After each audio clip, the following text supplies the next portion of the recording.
Recently, I have been thinking about the Great Apes. I've been watching the science fiction series Planet of the Apes, and I have to say, in recent years, this is a subject I've found increasingly fascinating.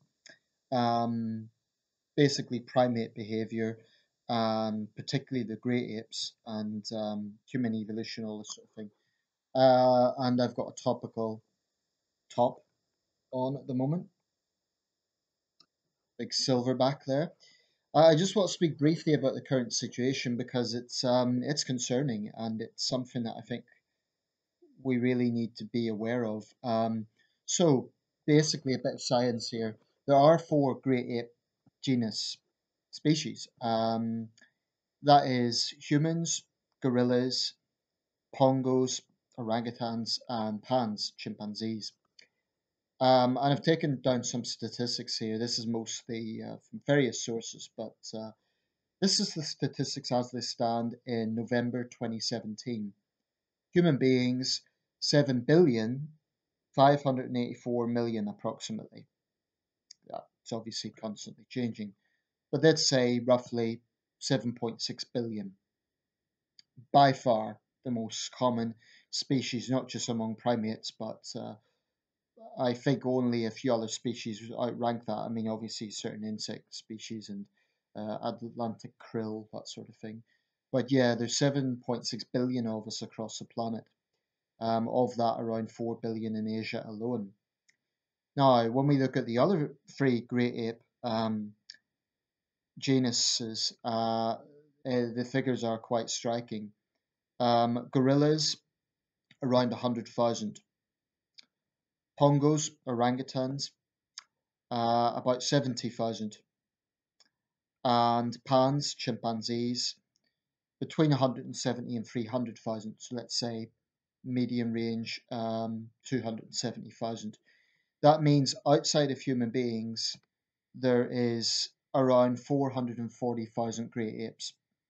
And this is in the wild. There'll be probably a few thousand more in captivity, but those numbers are quite striking. Now, these can be subdivided. If we look at gorillas, there is a huge discrepancy between eastern gorillas and western gorillas. By eastern, we're talking about Uganda, Rwanda, and the eastern DRC.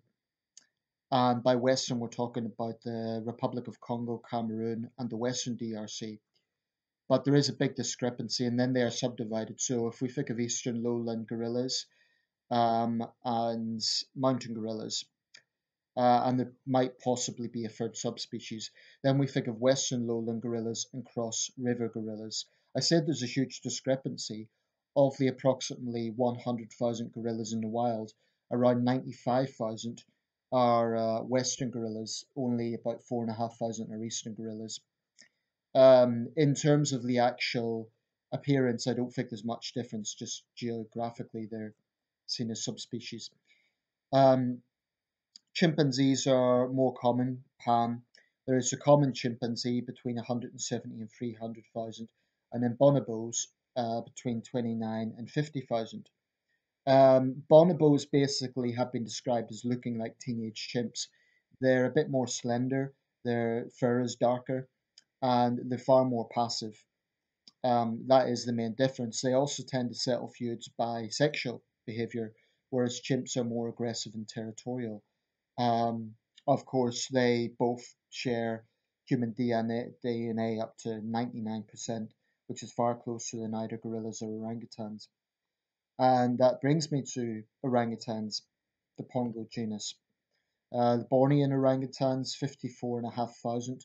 Sumatran orangutans, 14,613. And the third species has been discovered, classified, I should say, this year, the Tapanuli orangutan, and there's only 800 specimens in the wild. That makes it the rarest of the great apes. Now, that's quite significant because that is the first classification of any great ape species since the bonobos in 1929. So it's quite an exciting thing, I think. In terms of appearance, their faces tend to be more oval shaped, whereas the Bornean orangutans tend to be more round. All three have obviously the red fur coloration. All three have especially the males' flat faces. Um, but this third subspecies, the Tapanuli orangutan, has just been classified in the last few months. That's quite a big thing. But like I say, altogether, all three, gorillas, orangutans, and chimpanzees, amount to 440,000. To put that in context, that is less than the population of a middle-sized city. Or if you're in the UK, put it this way, that's less than the city of Manchester. We're talking about all the great apes in the wild, fewer of them than the city of Manchester. So that really puts it into context. Now, it's not entirely a negative story. There's some signs of optimism.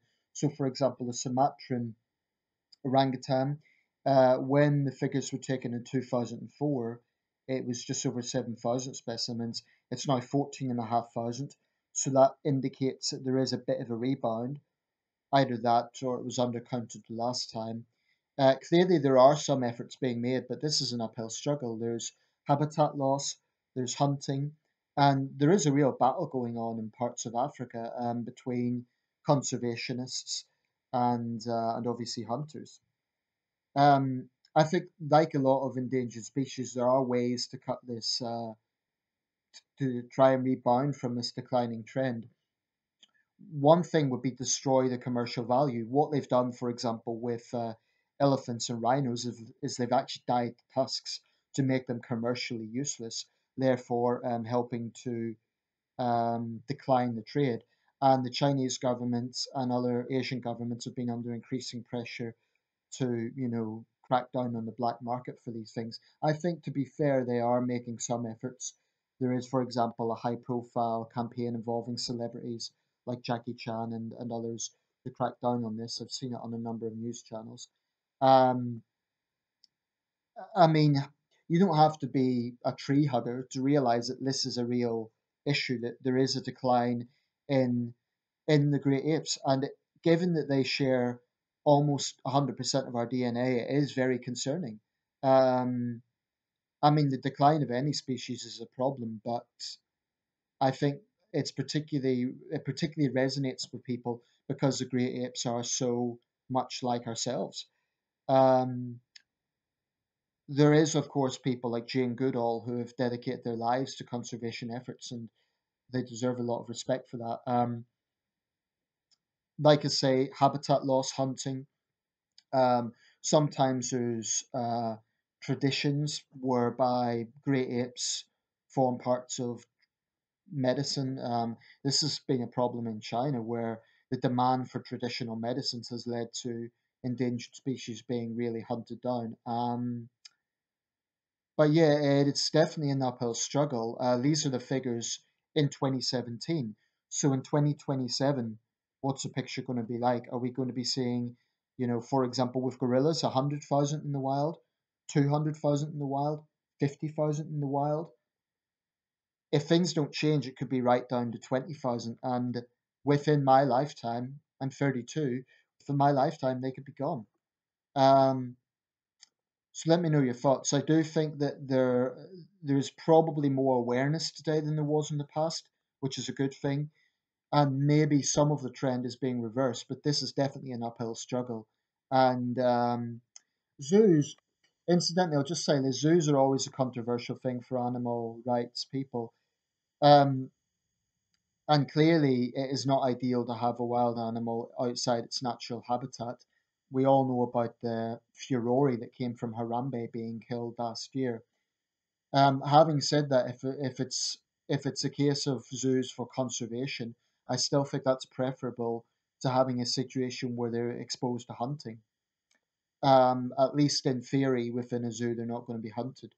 There was one gorilla by the name of Snowflake, was the only known albino specimen in captivity. Um, I can't remember if it was the sex, but it lived from 1964 to 2003 in Barcelona Zoo, and that was certainly an interesting specimen. But these are remarkable creatures.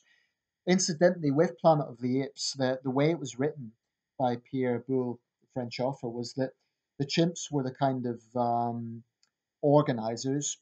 The gorillas were the soldiers and the heavies, so to speak, the police and the military, and the orangutans were the politicians and the judges. Certainly, orangutans give the impression of being wise old men, but between chimps and gorillas, actually, although gorillas are more physically powerful, chimps are actually far more aggressive, and again, that might be something that makes them more like humans. Chimps can get into basically territorial gang behavior, and they can be cruel. Well, one thing I differentiate from animal rights zealots is they present this picture whereby humans are beasts and all animals are kind of innocent. Not exactly. Intelligent primates can be just as ruthless, can be just as vicious. And in the case of chimps, it isn't always about survival. Sometimes it is basically just to mark the territory. They will beat a rival to death, not because they have to, but to show power. And they will even resort to cannibalism. Again, there's no there's no survival necessity here. It's just a demonstration of power. Um, Having said that, the strength of chimps has been exaggerated. It's not 4 to 5 times stronger than man. It's about twice as strong. Still very powerful, and they can be extremely dangerous. There's been examples of people having their faces ripped off in chimp attacks. Far more dangerous than gorillas, although gorillas are obviously more physically imposing. I think I think it's something like 5 to 6 times stronger than a human. Um, there was an example in a zoo in, I believe it was Norfolk, where there was a gorilla standing upright a few years ago and mimicking human behavior. People were joking online, we're seeing the start of the Planet of the Apes. But I find the subject fascinating, and I hope that the trend is starting to reverse now, and we see these magnificent creatures. I hope we're seeing a steady situation at the moment. If you come from any country where there is a great ape population, I'd be interested in knowing your thoughts. If you're from Uganda or Burundi or Rwanda or Cameroon, I'd like to know your thoughts. Thanks for watching.